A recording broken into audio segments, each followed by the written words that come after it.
Everybody get up! Everybody get up! Everybody needs to understand that I'm more than simply a hype man for this rap group, just like Geico is more than just a company that can save you money. Geico also has fast and friendly claim service, so they can help you when you need it most. And while I do love being a hype man, I also love reading for children's audiobooks. Like Little Bo Peep, she lost a sheep, and she don't know where to find them. Go! Geico. Expect great savings and a whole lot more.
It's Toccara Williams Show. Tonight, the show that we're having in line for you is called Black Wall Street.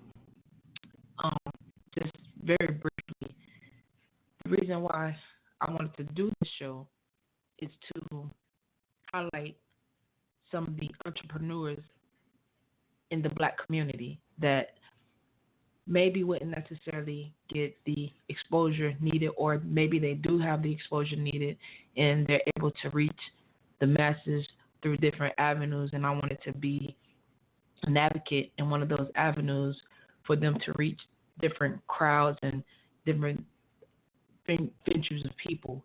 So Black Wall Street is something that is very passionate, something that's very needed, in my opinion, to what I feel is important to the black community.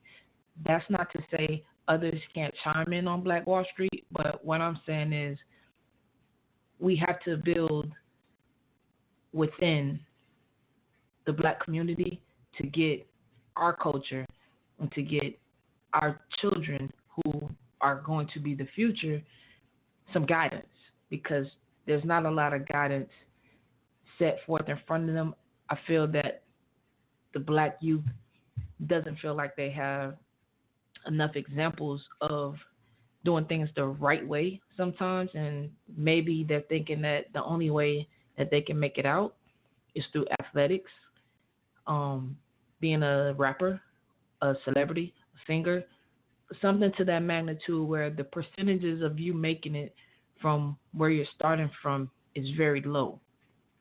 So I wanted to create a show and format it to where I can highlight different ventures, different, just learning about the different struggles that people face every day on getting their business done.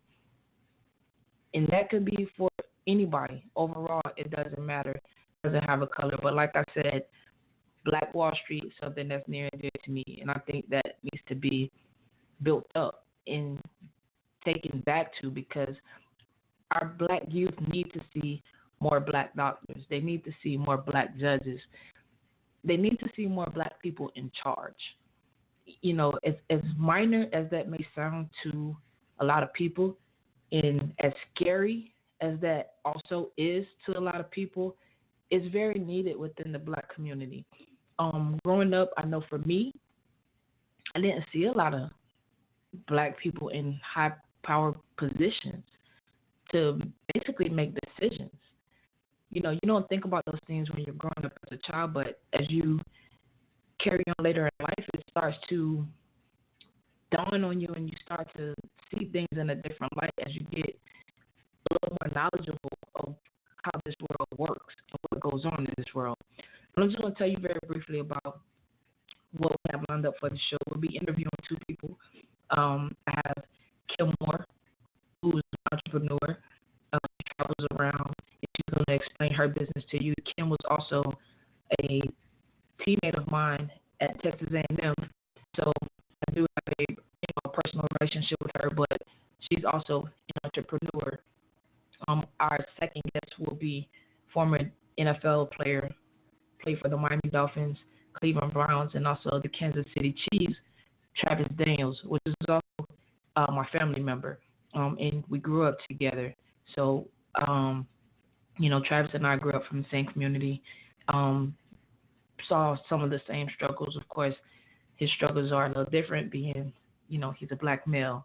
So we're going to hear about their businesses and what it took to the foundation of their businesses, the struggles that they see, the successes that they've had, and just what it took to get to where they are right now.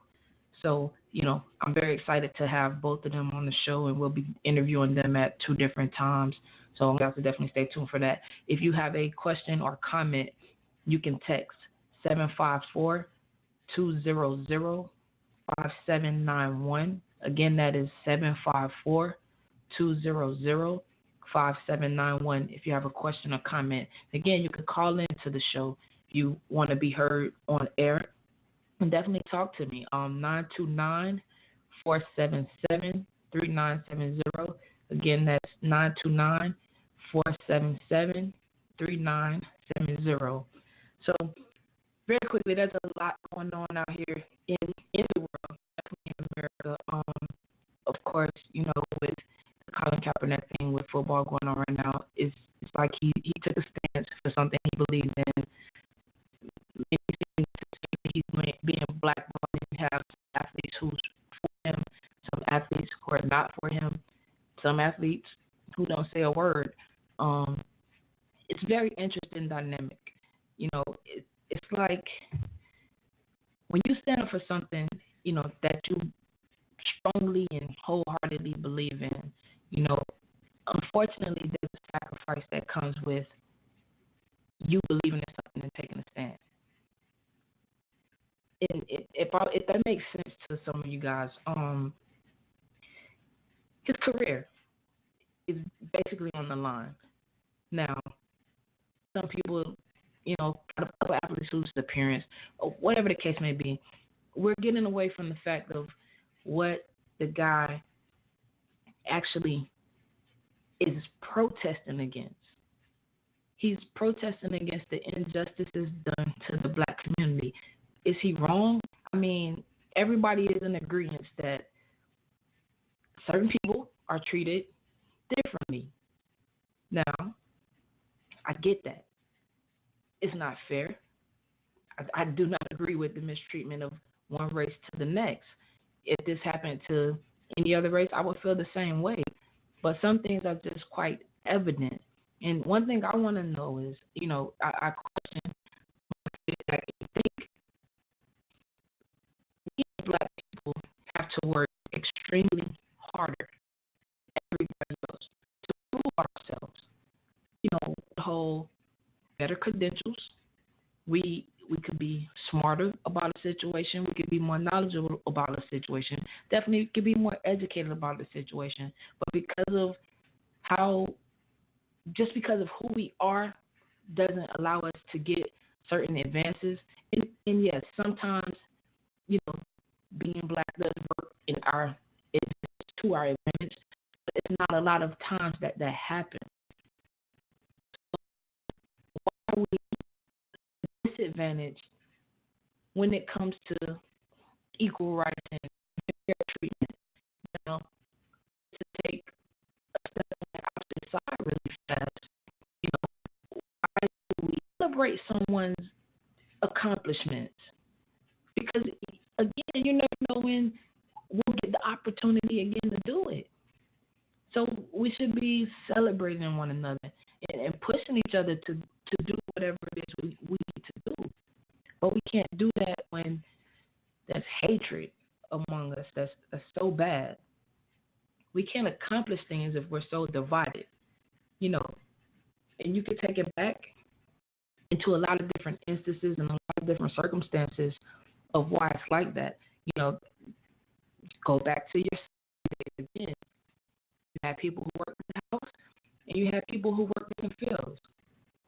Now, naturally, that creates tension.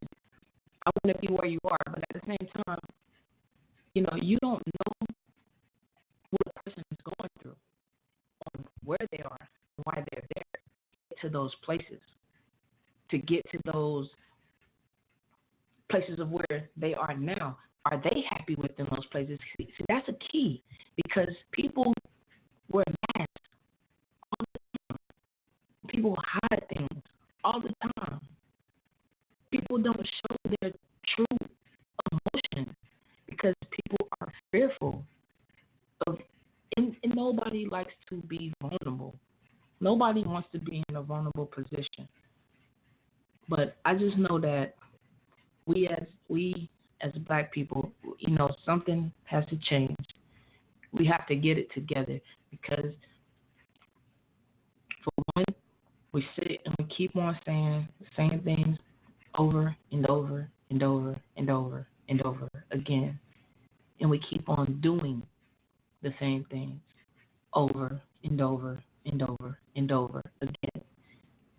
And with that being said, what results would actually come out of that if you didn't do anything differently in nothing that you stated? What type of change are you expecting? None in my lifetime. I don't know. Who's going to step out and take the steps to do it? You have people that do it. Now, let's say, for instance, all of the black leaders, just about all of the black leaders who had some power and had a following, a strong following, they were assassinated. So then you have to look at that side of things. If I'm out here trying to preach and teach people to come with me and follow me, and this is what we need to do. Of course, we have people on board with it, because strength is in numbers. This is very true. But when you have people working for you that's effective, and your messages are effective, and you can create change, and you can create joy within a person, when you can motivate them to do better for self, you can't help but do better for others. Because, see, you're a leading example You are an example of what's out in front. So is it that we're fearful to step out there and be leaders because you teach? We're taught at an early age, lead and not follow. But times that we do have to follow. You have to follow a leader. Is it a problem of who the leader is? What is it that keeps us so stagnant? And I know it's years and years of psychological, mental torment, if you would say. People do tell me, slavery happened so many years ago. How I don't understand how anybody can think you can, even if you didn't experience it. Somebody in your family has. Right now, I'm in my 30s. My grandmother clearly experienced slavery. We're talking about my grandmother. And I'm 30, and she told me, I'm in my 30s right now, but she told me the story growing up. So, again, you're saying that happened 400 years ago. Clearly, my grandmother was 400 years old. So what I'm saying to you is this is not that far off. It's not that far off.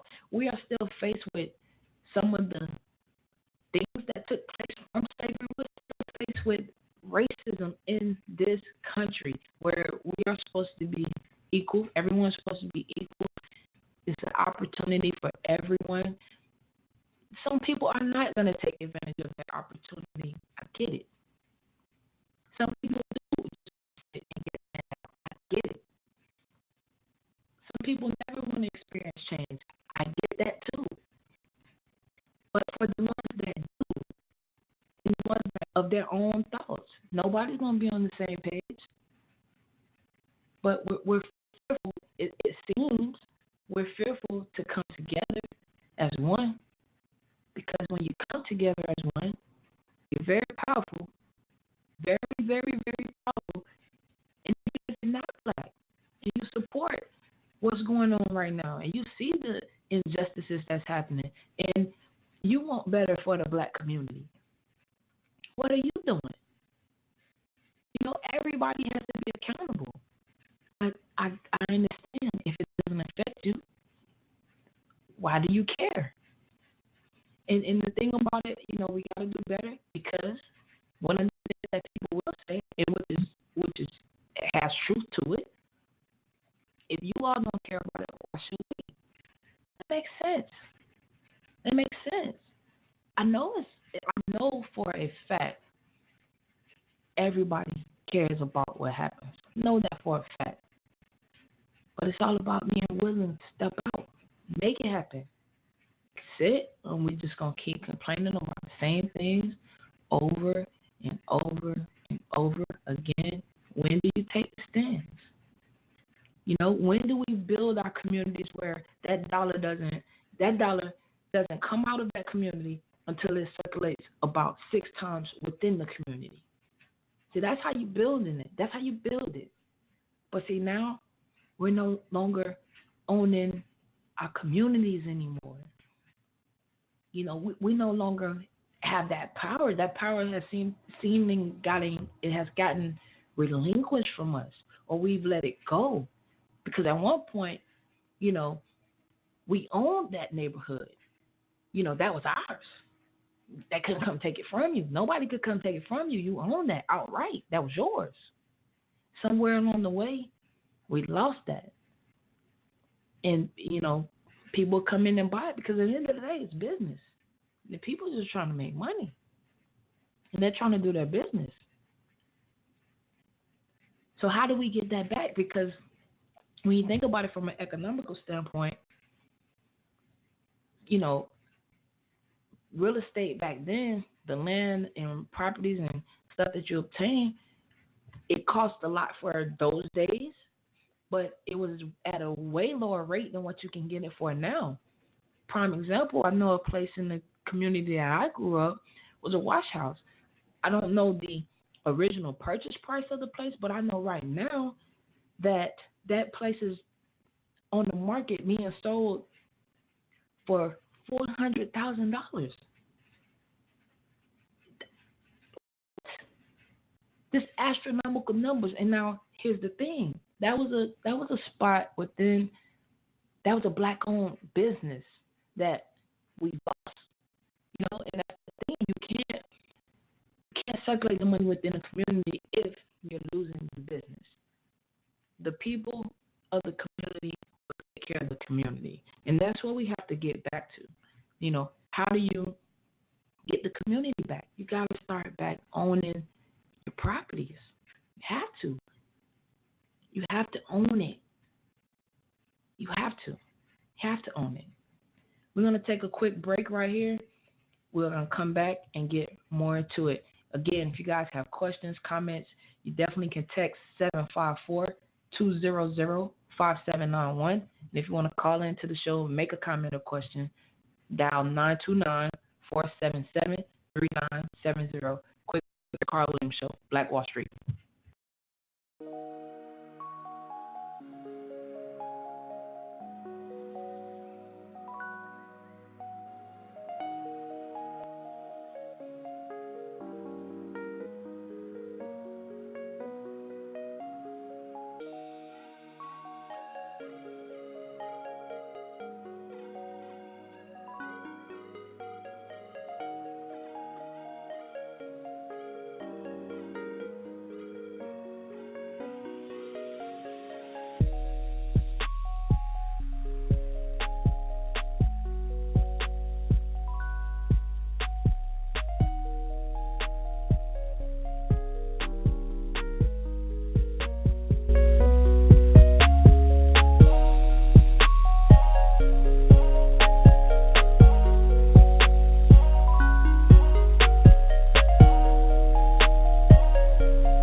Hey guys, we're back. It's Toccara Williams, and I have my guest with me on the line right now, Kim Moore. Kim, are you there? I'm here, Toccara. Thank you for having me. No problem. So what's up? How you doing? Oh, not too much. I'm doing really well. I feel fantastic. I feel like a giant. And how about yourself? How are you feeling? Hey, I'm feeling like a super giant since you feel like a giant. No, but for everybody, Yes, Kim, like I said, indeed. Kim is my former teammate from Texas A&M, so we go way back. But I brought her on the show because I want you to talk about your business, what you're doing as an entrepreneur, certain struggles you've gone through. So give them a little background about yourself, and then we can get into everything else. Okay, well, to start off, yes, like Toccara said, we used to be former teammates back at Texas A&M, so we've shared some great memories together, and just we've always connected and stayed connected throughout these years. It's been so long, but we still managed to stay connected because we both have that entrepreneur spirit, and we have different businesses going on. So from college, I just decided that I was going to be an entrepreneur regardless, of what challenges I may face or to come. And that's led me to be what I am now. I'm a mindset and mentor coach, and I definitely help people transition from an employee mindset to an entrepreneur mindset because there are different shifts you must make mentally before you become an entrepreneur. So with that being said, I do a lot of different things as an entrepreneur.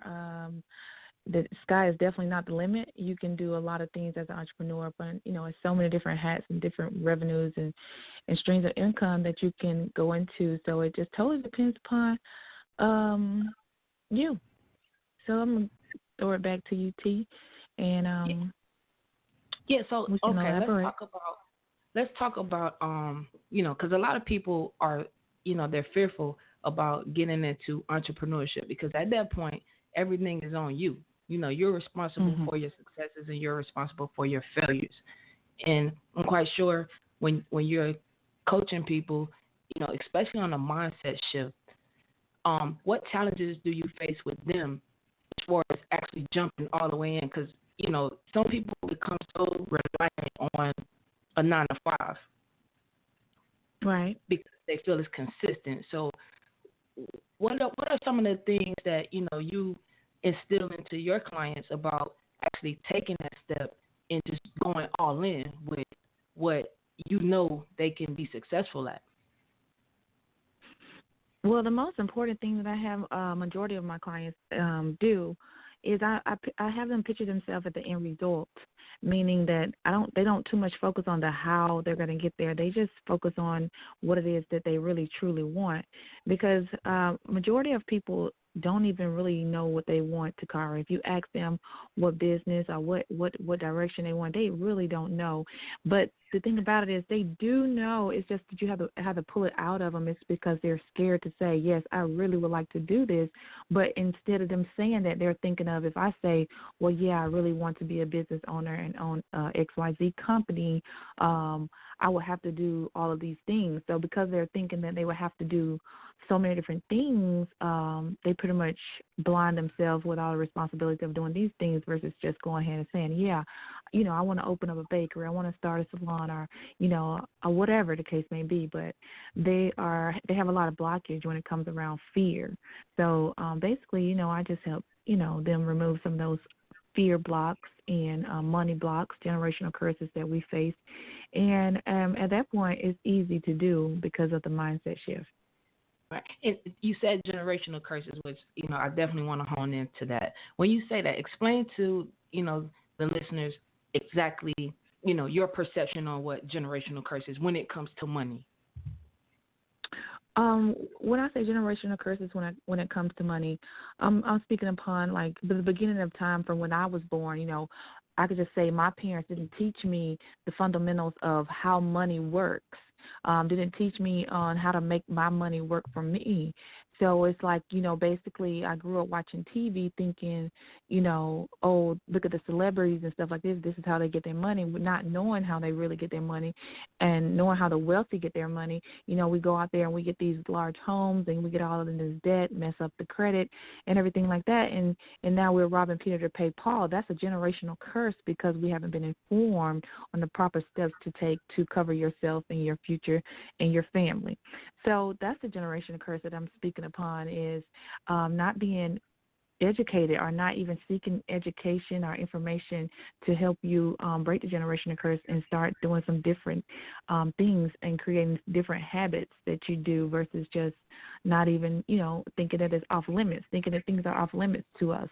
And so I'm just helping open the eye to see that, we have options, and the curse has been broken. It's time to wake up. Absolutely. I'm in total agreement with that.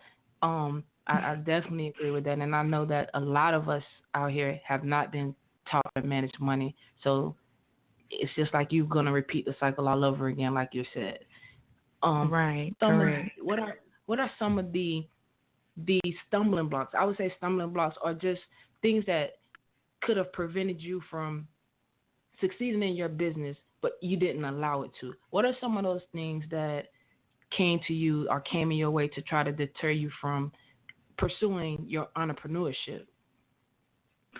A couple of the things that pretty much everyone faces and that I face myself is not knowing how to make it all work, not knowing how to make it all work, and struggling in the path of trying to figure it out all alone.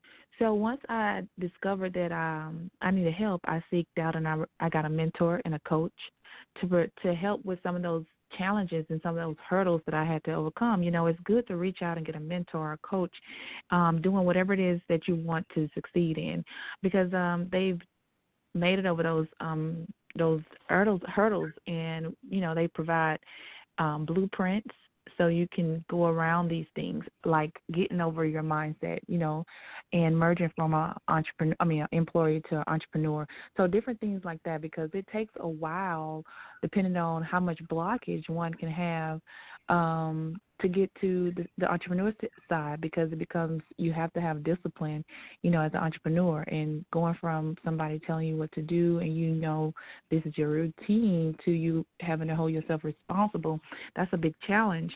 So it's definitely beneficial to get a mentor or a coach to help you with the blueprint, to guide you.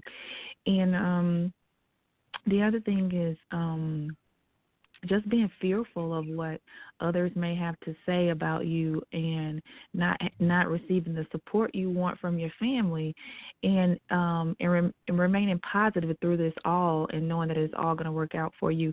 So, in the beginning, your family may not show support, and it's only because they're not familiar with the process. It's just they're not going to support you as much as because they don't know anything about entrepreneurship normally, and if they do know anything about entrepreneurship and they don't support you, then it's just enough support that you need to build your tough skin.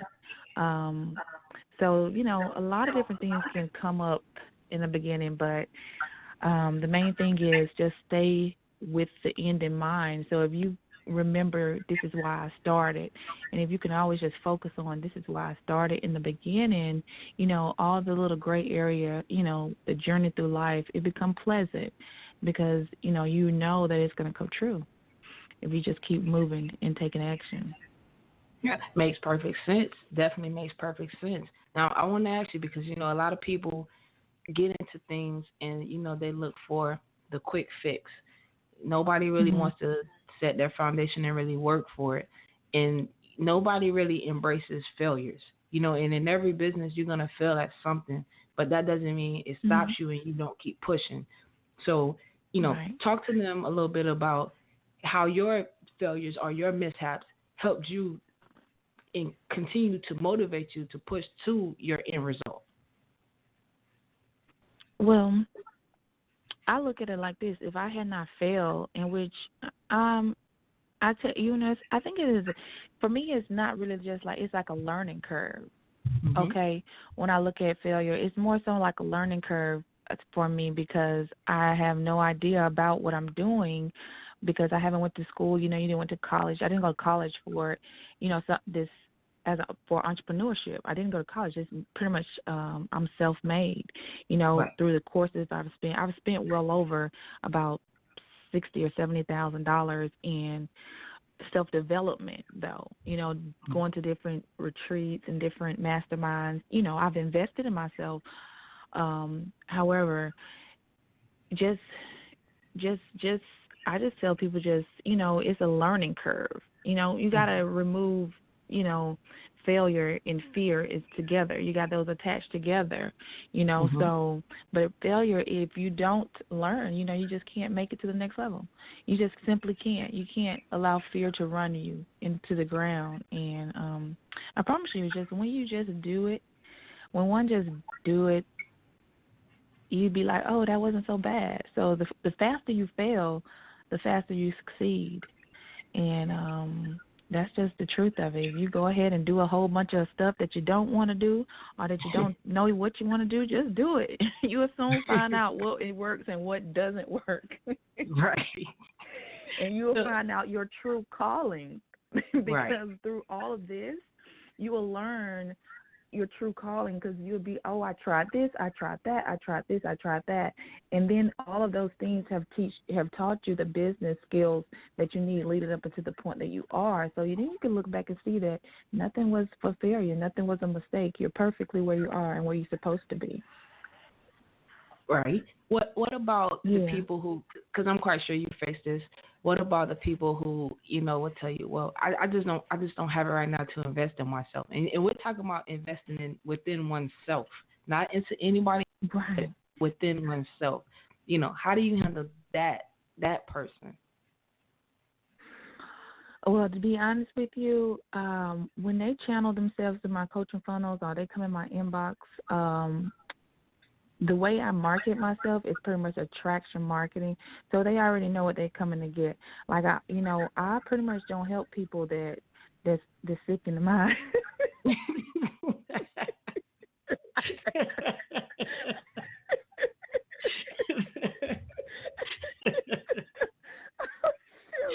Oh Lord. No. Let me tell you. Let me clear that up for the air. For all y'all that don't know, I'm telling you this. Kim is a jokester by all means. We'll have you laughing all day. I'm joking. I'm joking. Okay, guys, let me clear that up. No, but seriously, I talk to people every single day. And the thing about it is, when a person is ready to be helped, they are ready to be helped. And a person that doesn't want help is nothing that you can possibly do. It's nothing you can possibly do but give them a series of questions to ask them, how would they like to see themselves, and then you can reverse it, pitch it back to them, But that's like little coaching things. But I just always move from the front, Toccara, and usually when people see that flame, they just catch the flame. And and for anybody that's thinking about starting your entrepreneur journey and you haven't started yet, I want to give you some encouragement to get started, because the longer you wait, the more fear that you instill in yourself. So it's best to just go ahead and push forward. Reach out to me, Toccara, if you need some help, you need coaching, you need mentorship, but take a chance on yourself, because freedom is available. Yeah. Tell them different ways to reach you so that they know, how to get in contact with you. Yeah, you can go to kimmore.co. That was my main site. However, I'm switching some stuff around right now, but you can go to that site and it's going to redirect you to my main Facebook page. And that place right there is where I can conduct business from. Just send me an inbox and let me know what you need, and or just add me as a friend and follow me and get some encouragement, and let's get started. And how long have you been in your respective business right now, doing what you're doing right now?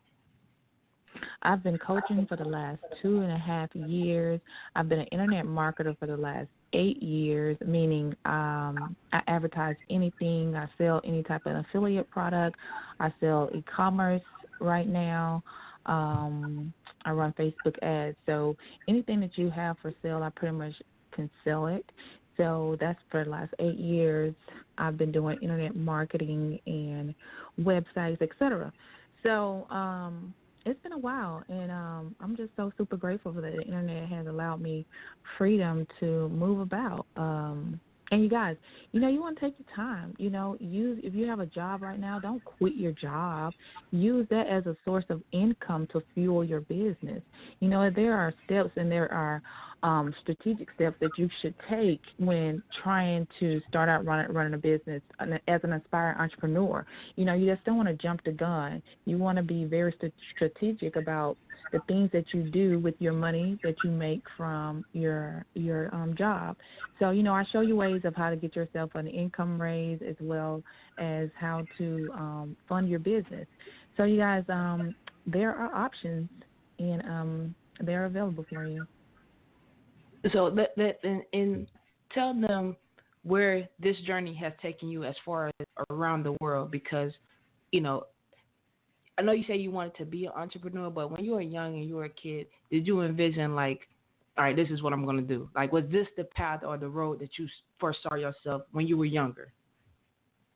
When I was younger, I dreamt up until I got a full basketball scholarship. That was my whole goal, because I thought that was freedom. Mm-hmm. To me, that was freedom from where in the community that I was raised in, and that was in front of me, was I have to escape this place playing sports. And so that's what I adapted. That's what I believed in. And so I did that. And then once I reached that level, I realized that I controlled I designed my whole life with my thoughts, and then I rewrote my story and to be an entrepreneur, because that's my next step of freedom. So that's all I did, is I went back to the drawing board, and a little bit, but it was a little bit after college, after I retracked and I saw that the why I was where I am is because of my own thoughts and my own creation. And at that point, I realized that I could create the life that I want, and I decided the best way for me to create the life that I want and do the things that I want and travel around the world and help other people do the same was as an entrepreneur. And so that's when I decided, yeah. Okay. So, and where after college. And in certain, tell them about certain places that this entrepreneurship has actually taken you. It took work, because people tend to think sometimes things happen overnight. But you've built your base, you've built your clientele up, and now you're able to have the freedom to travel abroad and do different things. So tell them just certain places that your ventures have taken you to, and the different people that you have connected with along your journey. Well, just recently. This year I've been to a few places this year. I've been all the way, I went from Miami to Louisiana to Atlanta to San Diego, out in Vegas, which I'm out in Vegas right now. And I've been able to meet people all over the world, from France, all the way from Singapore. I'm all over the world, different states as well. And I've gotten there, you guys, all through my connections, through being an entrepreneur and running my business through Facebook and just making business connections. And people will inbox you. They want to work with you. Or if you want to go work with them, you have that option as well. But I mean, man, it landed me here now. But I'm getting ready to leave probably Thursday and head to Tampa. So, life is good. Life is good. Life is what you make it. But I always think positive. Just as you can have a negative thought, you can have a positive one. And whichever one you think, that's what it's going to be. The absolute 100%. Truth. The absolute truth. So, look, I want to ask you one other question. All right. I saw a post Roy Mayweather put up about cryptocurrency. Yes. Do you mind in elaborating a little bit on cryptocurrency? What I'm going to tell you guys about cryptocurrency, because that was an event that I came to out here in Vegas, and I want you guys to do more research. Google cryptocurrency and find out what it is. It's actually a digital currency, and that's the shift. And the thing about it is, I don't want to go all into detail, over the air, because things change with cryptocurrency. So, if you guys have any questions about cryptocurrency, you definitely want to inbox me, connect with me on Facebook, and inbox me so I can give you a more detailed and more of a design path to follow. But, for now, you just, cryptocurrency is how people are becoming millionaires overnight by, actually trading and mining. So, with those two terms, a lot of people don't understand right now, and I don't expect them to. So therefore, just inbox me and send me for more information. But in the time being, like I said, Google it and go to YouTube and do as much as you can so you can find out how you can make your money work for you, because this is an awesome, awesome investment. Absolutely. And I just want to let you know that I really appreciate your time, you coming on the show, chopping it up with me. Appreciate that. Of 100%. course, Toccara. You already know we got to lead our people to the freedom, and we got to share all the information within the community, 100%. That's so accurate. Thank you so much for allowing me to come in and speak. I feel honored that you would even ask me. I had to say something funny, and so I feel honored that. Hey, well, you know I had to me bring to you come. on. I had to bring you on. You got the beauty and brains. Hey, that's a double whammy. I got to bring you on. Double whammy, baby. And those of you out there, don't be stalking my teammate, going to her Facebook just because y'all like what y'all see and ain't talking about nothing. And if you going to go in there, make sure you talking about something. You already know. They be clean about that inbox with that. Exactly. And if they tell you they listened and heard you on my show, they heard you on my show and they came in your inbox, let me know so I can let them know, come on, man, don't do all that. You're so funny, girl. That's hilarious. Nah, but let them know before you leave on how to reach you one more time, just so they have it, so they have the information. You go to KIMMOORE.co, or you can find me on Facebook. My name is Kim Moore, and I'm probably the most prettiest one if you pull them up. Hey, I'm joking. Next to Toccara, sweetheart, yes, you are. I would agree with that. Shut up. But yes, you guys, reach out to me. Let's connect. Let's grow. Let's build, and let's go. Yes. So, Kim, thank you. I appreciate it. And have fun out in Vegas. I know you're going to suck up all the information you can. And I wish you much success with everything you're doing, for sure. You too, sweet. Thank you so much. All right. Love you, teammate. I'll talk to you later. Love you too. Bye-bye. Bye-bye. Everybody, appreciate you for listening in. Again, that was my teammate from college, Kim Moore, who is an entrepreneur and doing her thing in that realm. So definitely, very good information. I think she really gave out some pertinent information. And again, everything about change comes down to your mindset. And you have to have a shift within, before you can make any change. So I'm glad that, she came on the show and was able to give you guys insight on what it is that she does. And, you guys that are interested in things like that, do reach out. Or if you do know someone that is interested in it, please reach out, because change happens from within. Some of the key things that I hit on earlier, Kim kind of stated them within her speaking with us right now tonight. So a lot of things, a lot of behaviors that we have within our community, I learned. And, that's nobody's fault. But when you know better, you do better. And you should feel an accountability to inform and educate and drop knowledge on the people who don't know. It's no sense in us staying stagnant. And, sometimes you can equate being stagnant to being ignorant to something, and not in a derogatory way. It's just meaning that you don't know what's going on. So if you don't know what's going on, you don't know how to change it. Important. We gotta do better. We have to do better as a people.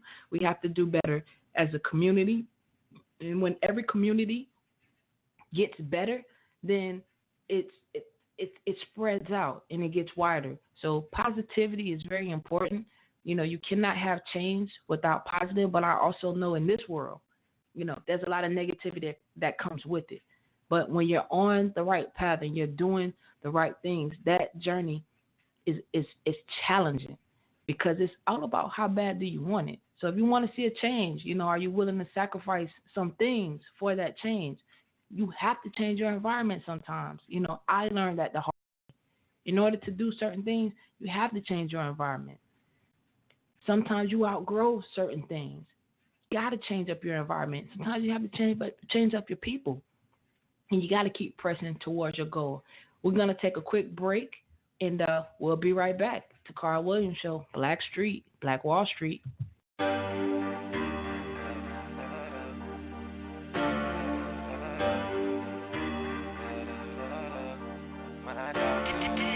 I put my Glock up in the motherfucking sky, looking at the world like I ain't afraid to die. Cause everything they told me was a lie. Now I'm looking at my homies like, who gon' ride? Cause I ain't trying to have a fake nigga by my side. Lord knows I'm just trying to make it out and survive. I'ma keep that pistol on me when I come outside, just in case I gotta use it when they cross my line. Hey, I say the fast lane got me buckled up. I had to cut some niggas cause they want me shuffled up. I can see right through these niggas when I'm geeked up off some drugs. They plotting on my pockets cause they see me ruffled up. I got my chips straight, working on my mixtape. Niggas changing up just like my pockets on a rent day. I remember that my mama broke as fuck on Wednesday. I jumped up off the porch, now she got hundreds every rent day. I swear to God, I put my grind in this shit. I was supposed to be and make it, but it's time in this shit. I had to cut some cancer off, they had me dying this shit. When I say cancer, I mean people, they be lying this shit. I say, I can't trust these niggas just like I can't trust the police. A cracker in a uniform, shooting like Ginobili. If you ain't struggle with me, then most likely you don't know me. A nigga from the bottom who just like to rap and blow trees. I put my Glock up in the motherfucking sky, looking at the world like I ain't afraid to die. Cause everything they told me was a lie. Now I'm looking at my homies like, who gon' ride? Cause I ain't trying to have a fake nigga by my side. Lord knows I'm just trying to make it out and survive. I'ma keep that pistol on me when I come outside, just in case I gotta use it when they cross my line. Hey, nigga, my eyes low, keeping on that Cosmo. Niggas hating on me cause my blood from Colorado. I can't smoke your shit because your shit don't get me hot though. Niggas shooting at me trying to make a nigga life go. Nigga, I'm racking and packing up all my pistols, bullet with no initials. Niggas be trying to ditch you, niggas be trying to hit you. Say niggas who fucking with you, it's crazy they grew up with you, now they turning against you. I understand cause it's the life I'm fucking raised to. Niggas changing up just like a bro nigga with fame do. I'm a different nigga, I see shit from different angles. Nigga run up on me, put him in the bar, strangle. Bitch, I'm in the field with my stripes like a bangle. I can tell you fake if you don't understand my lingo. I mean my lingo, I can't trust these people. I be paranoid, I keep a shooting like a free throw. I put my Glock up in the motherfucking sky, looking at the world like I ain't afraid to die. Cause everything they told me was a lie. Now I'm looking at my homies and who gon' ride? Cause I ain't trying to have a fake nigga by my side. Lord knows I'm just trying to make it out and survive. I'ma keep that pistol on me when I come outside, just in case I gotta use it when they cross my line. Yeah, fuck a nigga line, I got the beam on the fire, I got that thing at your eye. You wanna kill me, nigga, try. Hey, don't cross my line, don't cross my line. Hey, hey, don't cross my line, don't cross my line. Hey, hey, hey.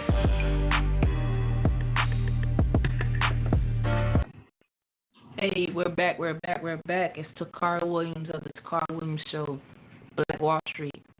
That's today's topic. The sounds that you just heard, that was Dre Tunes. You can find that single on iTunes, Spotify, Tidal, Amazon. Just type in Dre Tunes. Name of the song is In the Sky. So if you like the vibe to that, support that. Definitely support that. Hope you guys, definitely got a nice vibe for that song. So your support is greatly appreciated. Doing so. By the way, any artists out there, rappers, singers, musical composers, if you guys are interested in getting your music out and wanting to be heard, please email me to carawilliams@gmail.com. I can put your music on air, but you must own the rights to everything that you have. We do not want to cross over the copyright infringement laws and rules and regulations. So everything we do, we want to do it in good order. We definitely want to, abide by the rules. So if you own rights to your music, of course we're going to screen it. But if you would like to have your music featured on the show, for more information, please do email to carawilliams@gmail.com. That email address is TOCCARAWILLIAMS@gmail.com. All right. So, since I'm on the topic of music, I had an interesting conversation with a young man regarding the Jay-Z's 444 album. Very interesting take he had, and one of the things he stated to me was that Toccara, I like Jay-Z. I like his music, but I don't like what he's doing when it comes to the 444 album. And I asked him, why? What was the problem?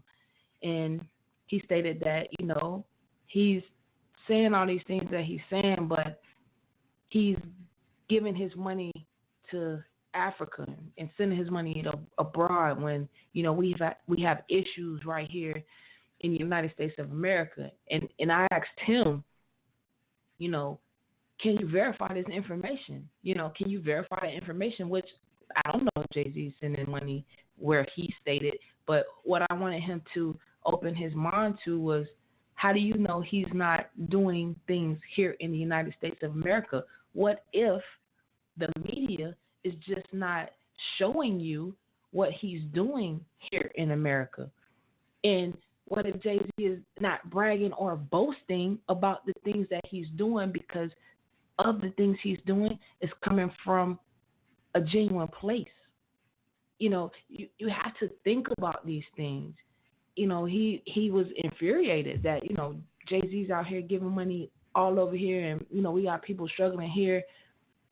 When you guys look at these celebrities and what they have, they work hard to get what they have. And, I understand that people want them because you feel like they just have this money and they can just blow it on, because you see people out here just blowing money all the time. You can see the average person blowing money too. Do you ask them what they're doing with their money and why they're not putting back into the communities and building up our communities? Do you ask the average person that, or is it just you're worried about the celebrities? Now, here's another interesting take that I had on what he was stating, because, if you listen to the Jay-Z 444 album, he did agree that Jay-Z was dropping knowledge. He's dropping jewels. But what he's saying is he's not doing what he's saying in his songs. So I look at it like this. I told you guys earlier within the show that just about every black leader that was powerful and had some say-so and could be called by any one of the presidents to come into the White House, sit down and have a business meeting. And you got to think about the times that this all took place, because it wasn't normal back then for that to happen. There was segregation when this was going on. So for anybody that displayed any power that they had, they got took out of this place. They're no longer here with us. We celebrate those people. We celebrate what they did. They aren't here to tell you A, B, and C. You hear about their legacy maybe through your grandparents, your great-grandparents, or your, you hear about it. You can't hear this person physically speak on a TV press conference. Now, knowing that, you have to think, who's going to risk their life for the greater good of people, when the greater good of people not even going to back up and support what you're doing? For example, Colin Kaepernick. How many of you guys are out there supporting that movement that he's on right now? How many of you are doing that? So with Jay-Z, one thing I can, and this is just my opinion, one thing that I think is that, what's the easiest way to get your message across to millions of people at one time? Over the music, over the airways. Everybody has access to the songs. Everybody has access to the albums, even if you can't afford to buy it, because he did say he trying to give you all this wealth and gain for $9.99. You can go on YouTube and listen to the music. It's people that's downloaded the music already and just letting people hear it. So you can hear this for free. Are you going to take what he's saying and change up what you're doing? My teammate just spoke about mindset in a shift. Are you going to change up what you're doing? Why should that man put his life on the line? His children, will be left without a father, a wife without a husband. You guys gotta think a little deeper than just wanting other people to go out here and do it. And really have to self-reflect and look at, what are you doing? What can you change about yourself to make you better? Because I know everybody can look in the mirror and come up with something about themselves that they can change for the better. But again, change doesn't happen overnight. You wake up and say, well, you know what? Today I need to lose 10 pounds. What do you have to do to lose those 10 pounds? You have to change your eating habits. You have to change your daily routine. You have to start working out. You got to start exercising. You got to look at different things that you're doing. So everything you do takes change. And you can't expect other people to change it for you because they won't. They don't. How can someone change something for you when they don't even know what you want to change in your life? So you have to figure out what's important to you, what means what to you, how do you make everything out here better in the world? And once we establish that, then we can pretty much go from there. But we have to start somewhere, and the change that is needed for what I'm talking about, Black Wall Street, is a change within everybody as an individual. And then we gravitate to changing others. Because when you can change self, like I told you, you change yourself, you're a role model. You don't have to be a celebrity to be a role model. You don't have to have millions of dollars to be a role model. You can just sit there and do the right things. And when people see you doing the right things, they respect you. Respect goes a long way. Have we not earned our respect? Have we not earned our respective place in this world? Have we not? I think we have. But people are not giving it to us. You want to know why? Because we don't respect ourselves. So when we start respecting self as a whole, because I know it's a lot of people out here that do respect themselves, but I'm talking about as a whole. And when we start coming together as one, we are powerful. We're naturally strong. We're naturally smart. We're naturally physically fit. I'm talking just from a nature standpoint and genetics. We have the tools. We got to put those tools to use. We have to put them to use. We have to put them to use. And certain situations change people. It takes a situation to happen before people start changing. So with that being said, we're going to get right into it. I have my next caller on the line, Travis Daniels. Travis, you there? Yes, I'm here. What's going on? What's going on?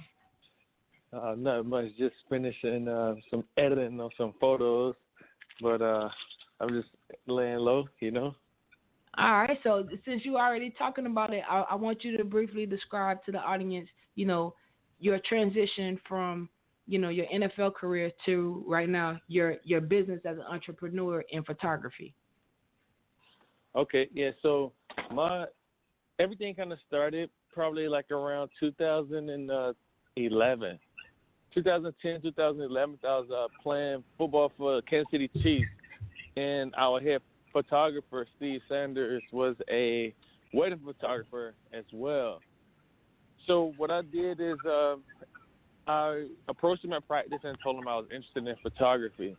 And he told me to come up by the office. I came to the office, and then he started talking to me about, camera technology, terminology, DSLR cameras, shooting in RAW versus JPEG, just giving me the whole nuance about photography.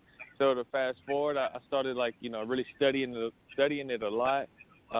Every day after practice, I would work on it with them for an hour each day. So that kind of catapulted me into becoming the first active player to be credentialed to shoot at Pro Bowls. And then that kind of led me into my next thing of shooting models. I have a really good friend that used to model for Wilhelmina named Taishiko, and she took me into the office to Wilhelmina in Miami and introduced me to all of the directors and everybody and let them know about me playing football and how I'm into photography. And that landed me my first big time job, big time gig. So I was shooting a lot of those models, and then that kind of led me into wedding photography, and that's why I kind of, fell in love with shooting weddings, and so now I've been running the business now for a couple of years, and we're on track to do about 47 weddings this year. Wow, that's a lot. That's almost one. Yeah. That's almost one wedding a week, right? Yeah, it's close to one wedding a week, but sometimes we had, like this past month, we did like 7 in 4 weeks. Wow. So we get a couple Friday, Saturdays, and Sundays, Saturdays and Sundays. Sometimes we shoot weddings on a Wednesday, and it's just kind of all over the place. And the year's not out yet, and I've been getting more calls about like different dates throughout the year that we don't have anything booked. So it's shaping out to be a big time year for the company. Right. So talk to the listeners about some of the stumbling blocks that you face, when you branched out and said, all right, when you figured out this is what I'm going to do, what are some of the stumbling blocks that you faced as an entrepreneur coming into something Yeah. So one of the biggest things that I had to overcome was people taking me serious as a photographer, because people, expected me to do something along the lines of like athletics, like be a coach or be a trainer or deal in a capacity of something that I have been doing my entire life. So for me to go against the grain and become a photographer, that was really challenging, because I remember when I was ordering a lot of cameras and things, lenses and different things like that in Kansas City, like having everything get dropped to the facility, some of the guys would be like making jokes like, man, you're going to be a photographer now? Like, man, look at TD with all of these cameras and things like that. And now some of those same guys are like asking me to shoot the wedding, Right. So that was like one of the biggest things, was to stay true and stay focused on what I wanted to do and not allow other people's perception of me or what I should be doing affect what I actually want for myself. So that was like one of the hardest things that I think that came up. But, just having the ultimate confidence in myself and knowing that what I'm trying to do, I can definitely be great at it, regardless what level I'm entering it at, and so that was it right there. Now, speaking earlier about, support, and where did most of your support come from? Did it come from your sphere of influence, or did it totally come from people that you don't know at all? Yeah, so a lot of it came from people that I didn't know. When I think about, let's just say I have done 100 photo shoots, between photo shoots and weddings. Let's say I have like a total of 100. Only maybe 15 of those sessions was with actually people that I knew, Right.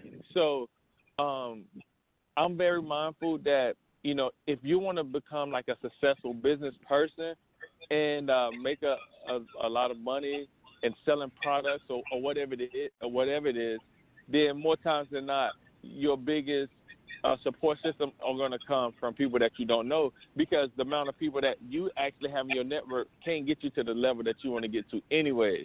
So I never intended for the business to just be solely for people that I knew, family members and friends, things like that. It's awesome if I do get to have some of them as clients, but the big goal is to get people that I don't know, because it's more people that I don't know that need photography services than people that I do know that need photography service. The same thing is for like people that are getting married, right? You can know 100, 200, 300 people, but not all of them going to get married, or all of them probably already married, So you have to be able to pull from people all over the place that you have no idea who they are until you guys start to build a business relationship together. Right. And growing up, did you see yourself doing photography? No, I didn't. One thing that I did, though, was I always loved I love photography. Like, I would always look at magazines and look at pictures. I didn't understand why I would just look at pictures so much, but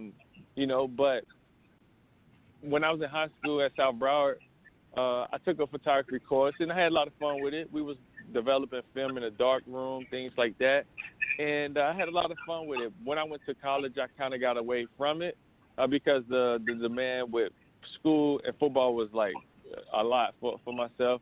So I kind of got away from it. But yeah, I would say that I didn't always knew I would be a photographer. I'm really like surprised. I surprise myself like all the time with some of the things that I'm able to do with the camera and the response that I get from some of the images that I put out, you know. So each time I get ready to post a photo, I'm like really like anxious and kind of nervous sometimes because I never know what the reception is going to be, you know, because you could think something is great and everybody else hate it. So, right. You know, you always kind of like straddling that line, like I wonder if this is going to work, if it's not going to work. And sometimes I have put images out that I thought wouldn't work but actually caught fire. And some of the ones I thought was like amazing didn't get the reception like I thought. So it's one of those things. What I love about it is you can never get like comfortable. You can never feel like you got it because there's so many different levels and different layers to photography, taking images, the different type of looks that you can create. So it's something that just keep pushing me like day to day. Right, and I think the next question I have, I think you kind of answered it earlier, you know, regarding if you had a mentor, because I know a lot of times in business and in anything you're doing and you're trying to be successful in it, you either have a mentor or a coach. So were you able to have that person? I think you did say earlier that you had someone. Were you able to have that person in line for you? Yeah, so Steve Sanders was my first mentor, you know, because when I got with Steve, even though I took a course in high school, I kind of forgot a lot of the things that I was taught.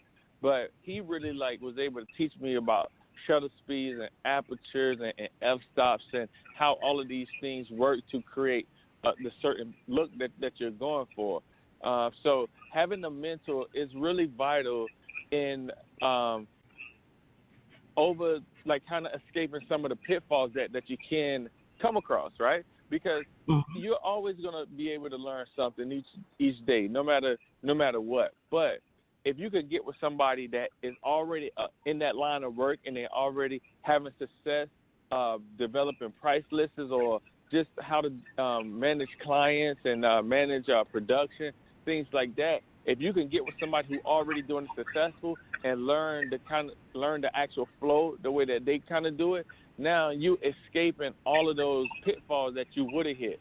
So not saying that you're going to be eliminated from everyone in the future, but at least you got a really good starting point. You don't have to start at 0. You can start at level 5 and then, you know, continue to work your way up to 26 or something. Right.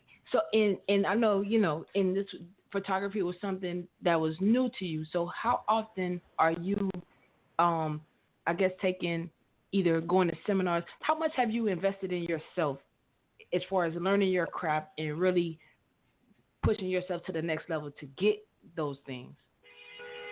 Yeah, okay. So when it comes out to investment, so one thing that I made sure that I did was I purchased like the top of the line, like everything, top of the line cameras, top of the line lenses, things like that. So just in the actual cameras, lenses, lighting, things like that, I'm around about $70,000, somewhere around that invested in. Also, like you mentioned about like courses. So there is this website called CreativeLive.com, and Creative Live is a really good platform for like photographers of all genres. If you're looking to do product photography, you want to do maternities or babies, kids, weddings, food photography, you know, they have a lot of tutorials that you can purchase.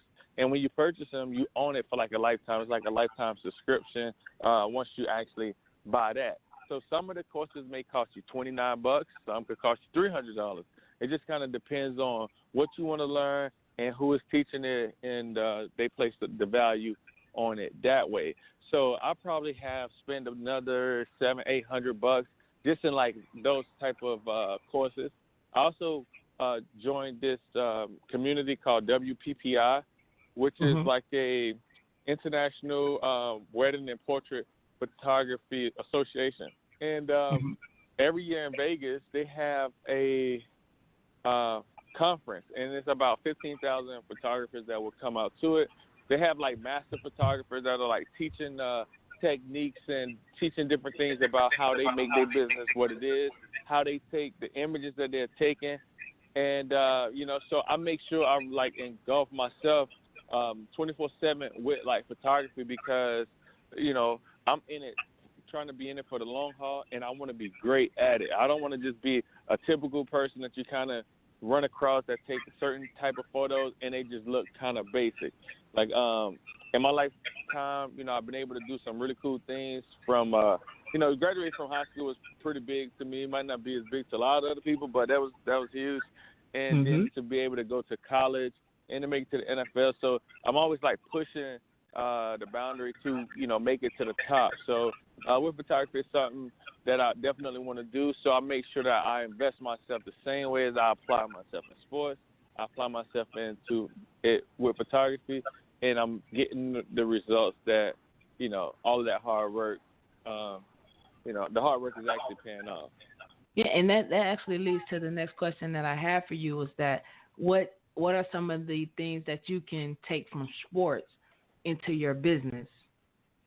Oh, man, everything, right? Every single thing. So, first of all, like to play football, to be a captain on a team or anything like that, you have to be like a leader of people. You got to be able to lead people. You have to be able to be reliable. You have to be able to follow direction. You got to be able to not get so high when you take an awesome photo and not get so low if the person that the client hate the photos. You always got to find that balance, that medium area where you're not too high or too low, but you're just kind of going through it, So that definitely helped me a lot, in football, and it's helped me a lot in photography. Even from the way that I structure timelines. I structure like wedding timelines with let's say we start with the guys for a certain amount of time. We're going to be with the bride and the bridesmaids, and then we may do first look. We may do family portraits, like things that lead up into the ceremony and even after the ceremony. So all of those, that timeline came from football practice.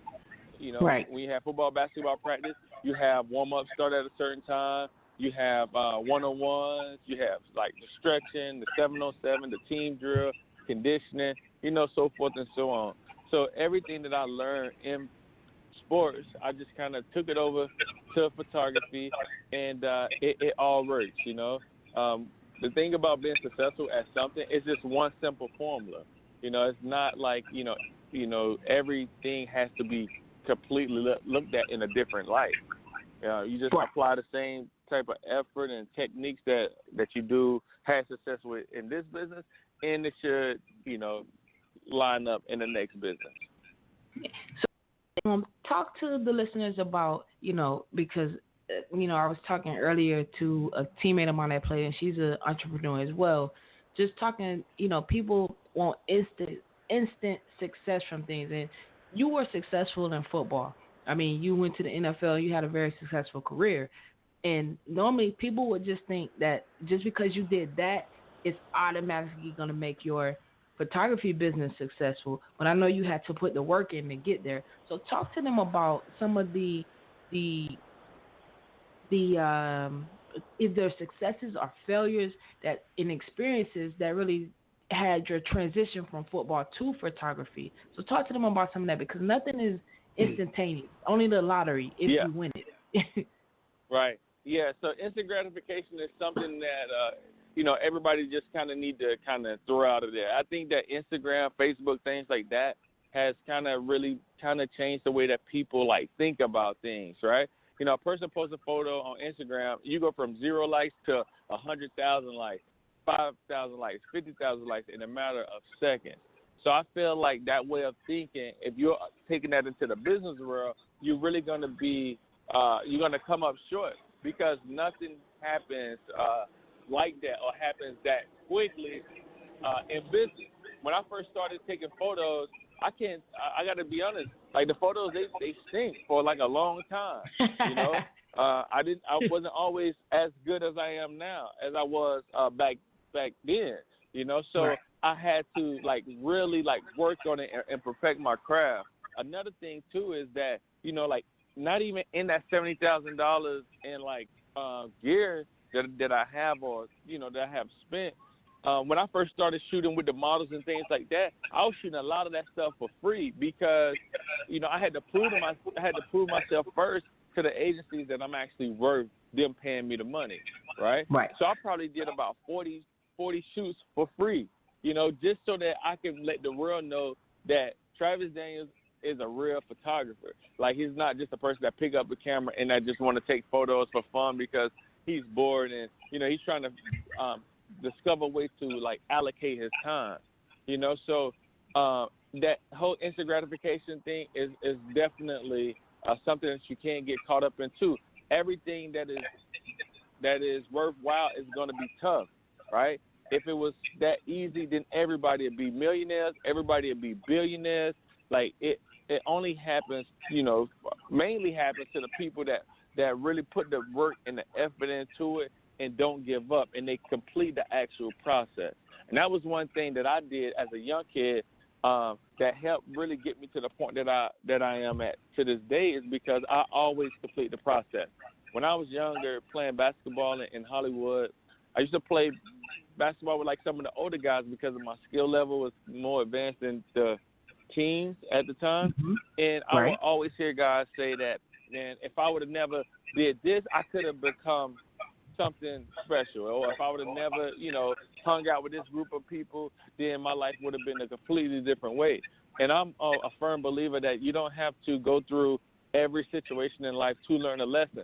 Sometimes you can learn the lessons from somebody else, Right. So I said, you know what? Instead of me, like, picking up something and, like, dropping out of school or getting with the wrong crowd and doing things like that, I'm actually going to complete the process. So this started in middle school, like, to get out of middle school, to make sure I make it to high school. And when I got to high school, to make sure I complete high school. So even if going to Division I college or getting a scholarship wasn't even in, like, God's plan for myself, at least when I'm playing basketball with the younger guys in the neighborhood, I could tell them that, man, I did everything in my power to make it to this point, but it wasn't for me. So now, God got me doing something different, but college was there. So I went and completed that process. And if NFL wasn't for me, then I could tell everybody that, that it just wasn't for me because I did everything that I needed to do. I went to class. I got all of the best grades that I could get. I never was late to meetings, and I passed all of my conditioning tests. So I never wanted to have to feel that feeling, So I'm a big person. I'm a big believer of, like, not regretting things, right? And I always feel that the only time a person really regrets something is if they don't put their all into it. And yes. But because if you do put your all into it and it don't go your way, then it's just like, that wasn't for me. So that's how I am about photography. I put my best foot forward. Like, I'm up sometimes, like last night, I didn't go to sleep till like 3 o'clock in the morning because I was studying, like, photography and different photographers and fashion guys that shoot Vogue and all kind of things like that, because I want to be, like, have as much success at photography as possible. And if I wasn't having success at it, I knew it wouldn't be because of the work that I was putting into it, Right. So that's how I go about that. And tell the listeners where, of course, the NFL has taken you places for sure, but tell the listeners where photography has taken you, being that you're in this new venture. So talk to them about where that has taken you and different opportunities that has opened up for you as well. Yeah, so photography has been, like, amazing for me. I have shot a wedding in the Virgin Islands, and that was, like, amazing to be able to go to the Virgin Islands and to photograph, like, a wedding and to be a part of, like, somebody's day that they never would get again. So you really in, like, control of, like, documenting these photos for the next 30, 40 years that their kids and their grandkids are going to be looking at.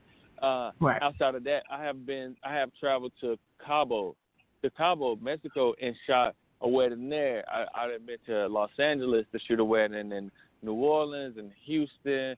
I've been in New York. Man, I have Bahamas coming up later this year. I have St. Louis coming up later this year, and those are, like, back-to-back weekends too. And so we have been a lot of places. I have Jamaica coming up too.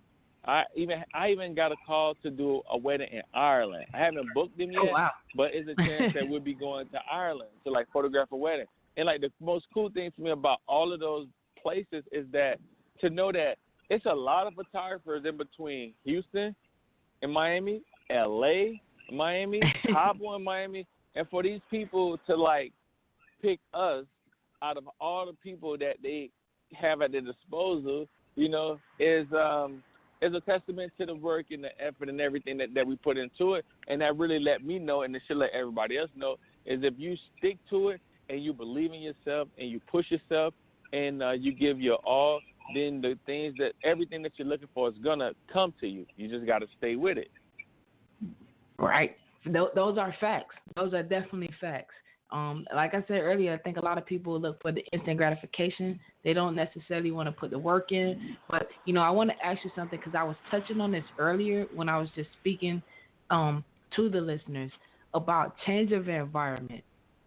How important is a change of environment when you're trying to be successful? Yeah, change of environment is really important, especially if the environment that you are in is not conducive to the actual goals that you have for your life, have for your business, or and have for your personal goals in general.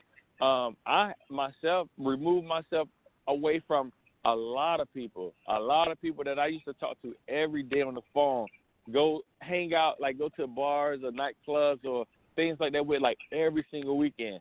I probably only speak to probably like 3% of those people still to this day because of what I wanted in life.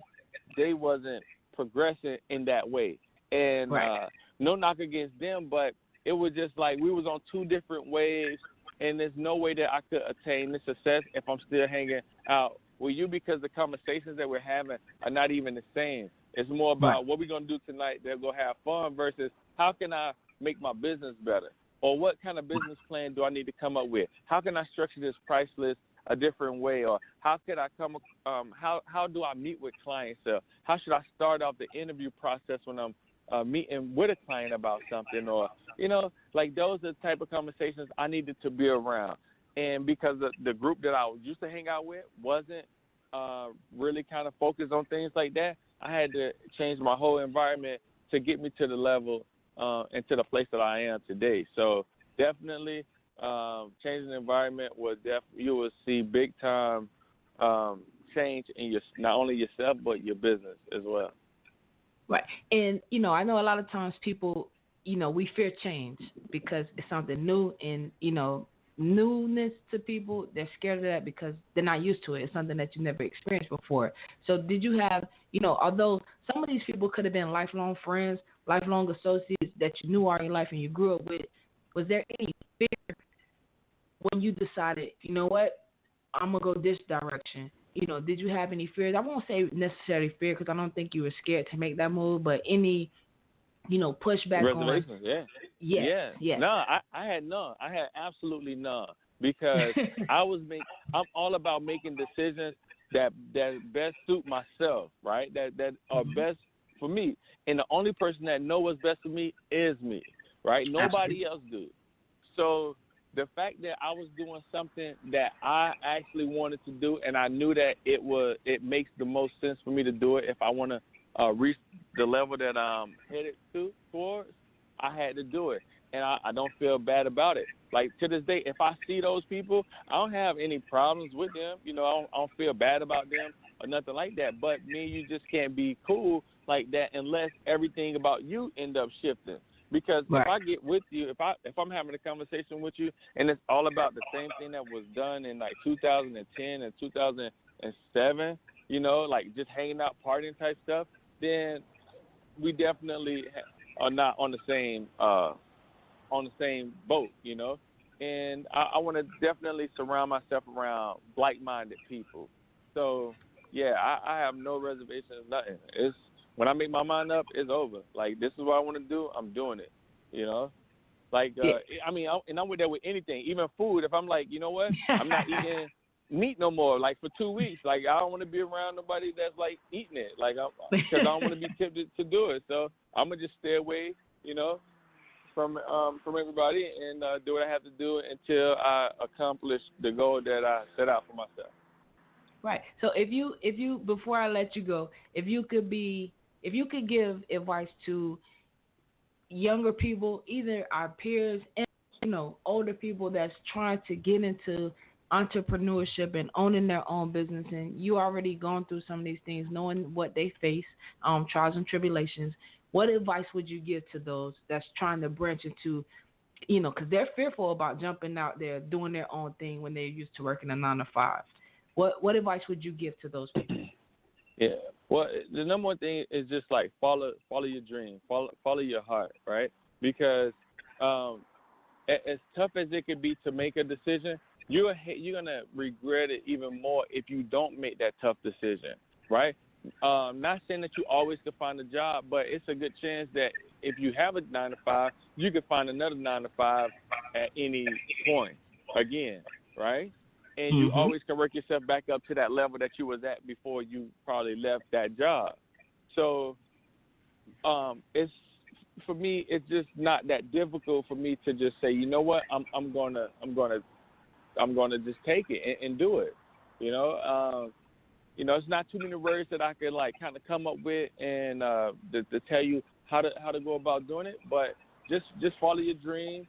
And because you don't want to live with a life full of regret, or just like, I wish I would have did it. I had the time to do it when I was like 33 years old, and now, I didn't let too much time pass, so now I'm really hesitant about it, no day, tomorrow isn't promised to nobody.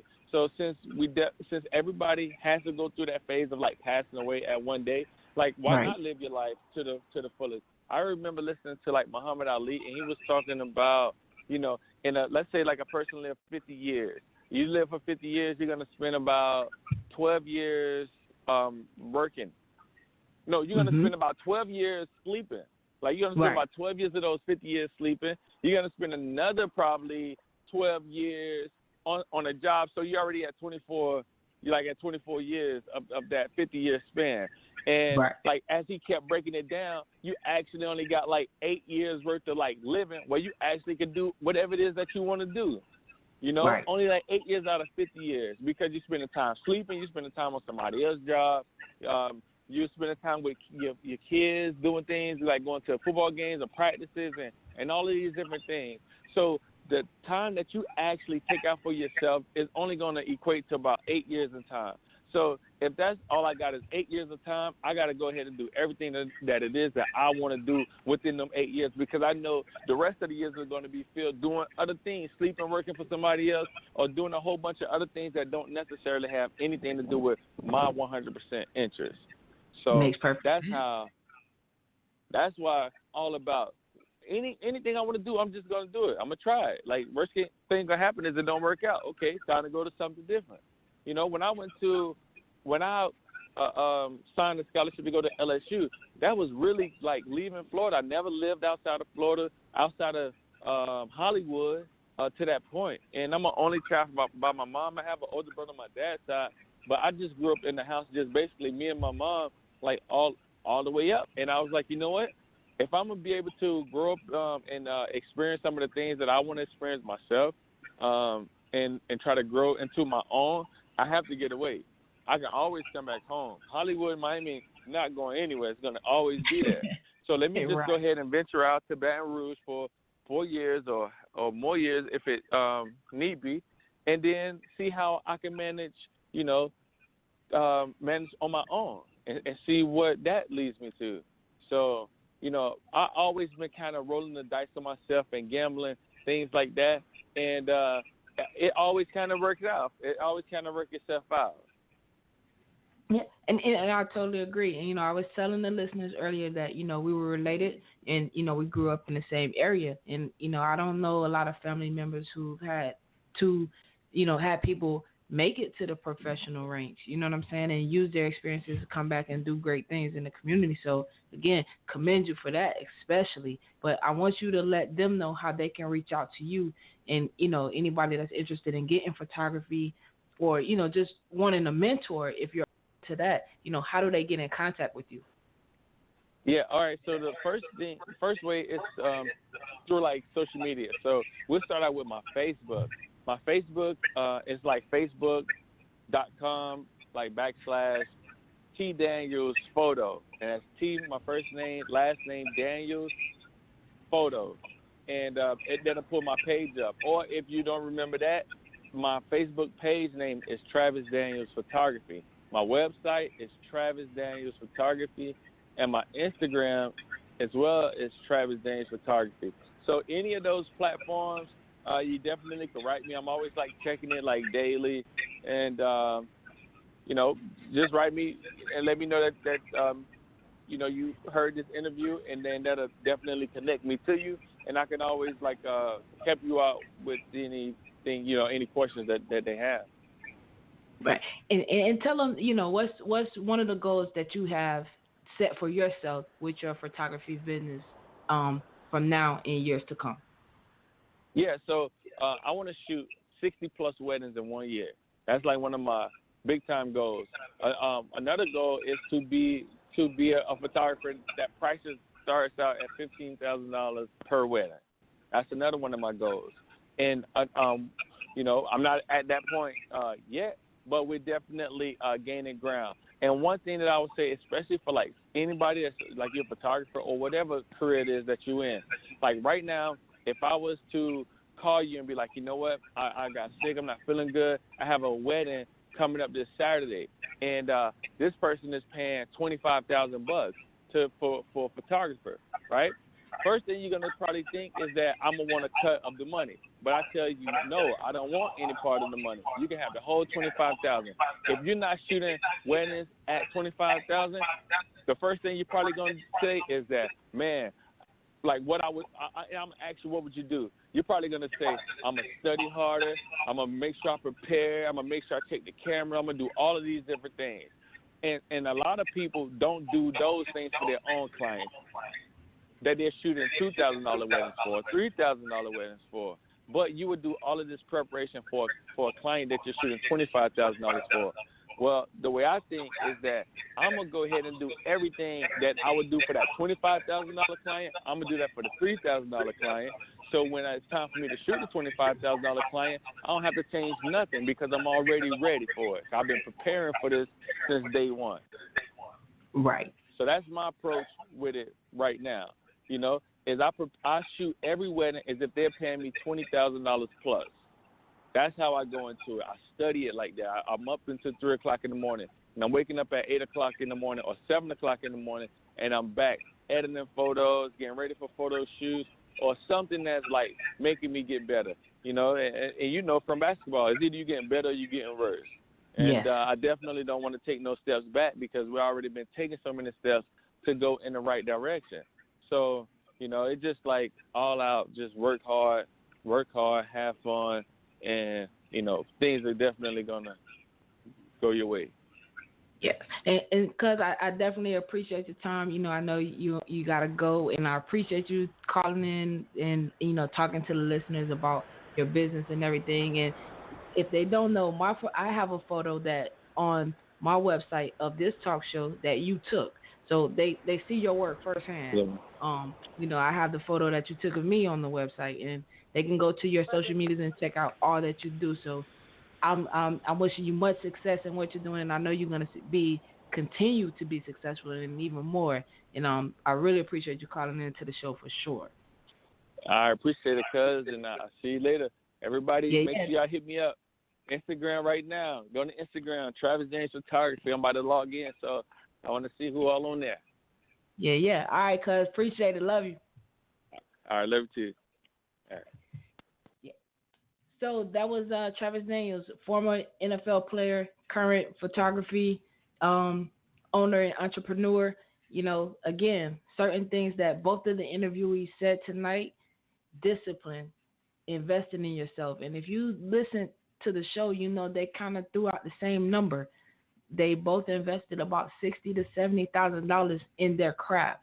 Some people look at that as a lot, but when you're investing in yourself and you're making these strides to do different things, the dividend and the payoff is great. And again, like I said earlier, Sometimes you guys have to change the environment that you're in to get to where you need to be. And you just heard two people tell you that they had to switch up their environment because certain people were not elevating them. And when you're trying to do something in life and you're trying to be elevated, you have to change up your environment. So it's back to the change that we're talking about of Black Wall Street. People are fearful of the change. A lot of people want to make the change, but is it that we just don't know how to make it? We have to figure that out. If you make yourself better as an individual, then you make us better as a whole. How do we get our communities back? Because we've clearly lost them. How do we get our youth back? Because we're clearly losing them. You have to give them something to think about. You have to give them something to look up to. And it doesn't have to be a celebrity. It doesn't have to be an athlete. It could be the everyday working individual. But they have to see this in order to feel like they can achieve it. It's a lot of us is out here, and I'm talking about Black people. It's a lot of Blacks out here that's educated. It's a lot of Blacks that's out here that's knowledgeable. You have to give that knowledge back. You do, because they're lost without it. They don't know. You have to make yourself visible, whether it's through social media. Let's use social media. It's free advertisement. Let's use that to our benefit. But we have to stop hating on one another. When someone's successful, why not celebrate the successes that they have? Why not celebrate that particular business? Let someone thrive in their business. If you have a business, and I'm going to tell you this, it's nothing wrong with competition. As an athlete, I always endured in competition. It's nothing wrong with competition. You make things better. People came to see my teams play against certain teams because of the competition. They wanted to see it. That wasn't bad for the community. That was actually good because people wanted to see people playing hard, and people take pride in that. So there's nothing wrong with competition. If there's two people in the community doing the same thing, you can make those two people be successful. You don't have to turn those two people against each other. And in our communities, we do that so much. You have two people that's doing hair, it's an automatic thing. They're following, they both have two different followings, and it's all about my stylist is better than your stylist. No, your stylist just does something different from what my stylist does. It's nothing wrong with that. Why we can't excel at what we're doing and why we can't just give kudos to the person that's doing it with us. It's nothing wrong with being successful with someone who's doing the same thing you're doing.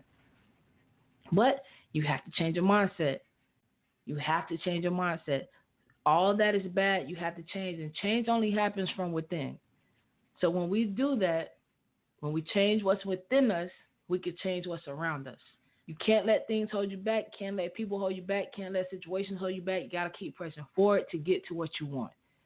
Opportunities come, but opportunities can't go. And if you don't take advantage of those opportunities when they present themselves, you're going to miss it.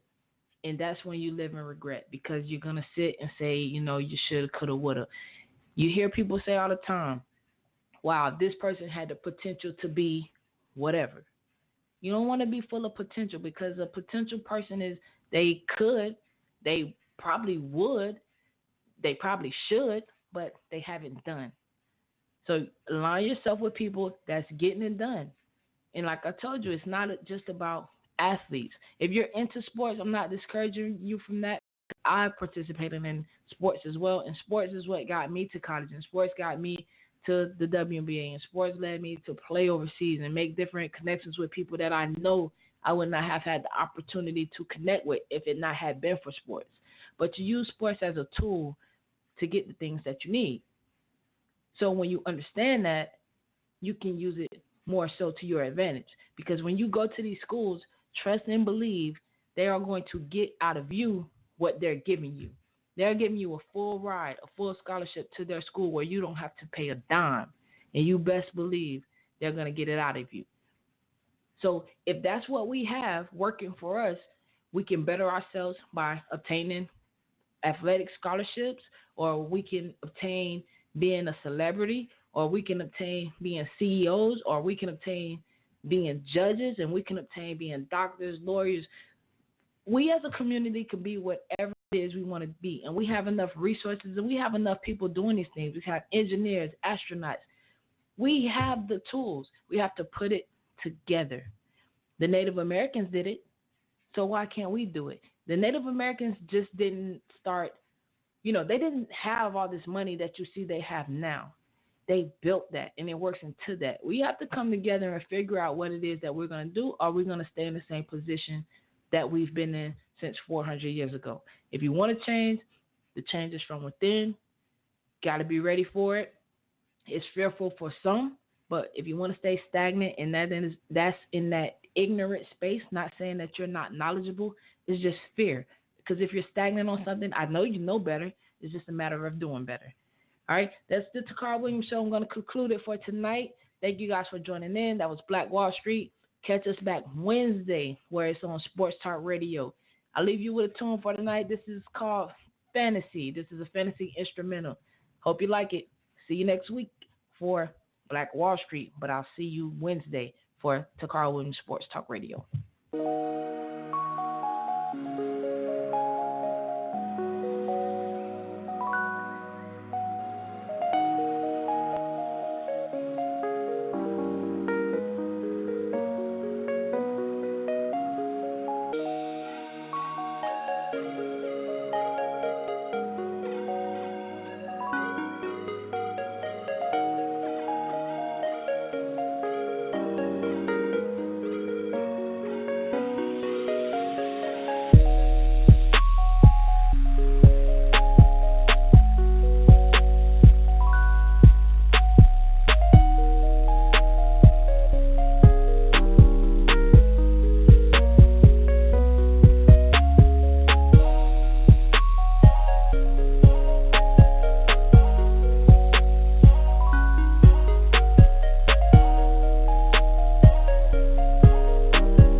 There is more to me, Queen Eliara of Elfgard, than my elven magic. Just as there's more to Geico than saving you money, Geico also gives you 24/7 access to licensed agents online, on the phone, or on the Geico app. And while I am a mighty elf queen, I am also a mighty big fan of barbecue potato chips. Minions! More smoky mesquite. Geico. Expect great savings and a whole lot more.